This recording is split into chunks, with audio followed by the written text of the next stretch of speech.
Again, if we look at the two demographics, for the elderly, especially after a fall, the incidence of hip injuries is probably higher. And I would probably more strongly recommend them see a doctor early after, if they're developing hip pain.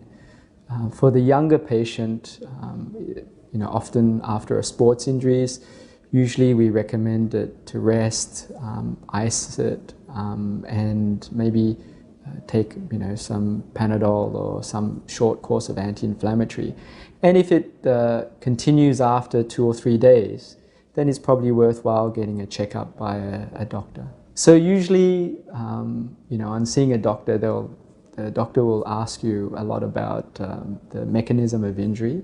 So if you can remember what the mechanism of injury was, and they'll often ask what sort of sports and you play and how active you are. And we often recommend to bring in any regular medications you may be taking, and so that at least we know what you're on, and we don't want to prescribe anything that can interact with those medications.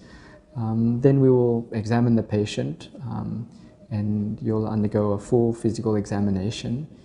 For the assessment of the hip, in general, there are two main radiographic investigations. One is just the plain X-ray, and for the elderly, usually that's sufficient. From that you can see either fractures or arthritis of the hip.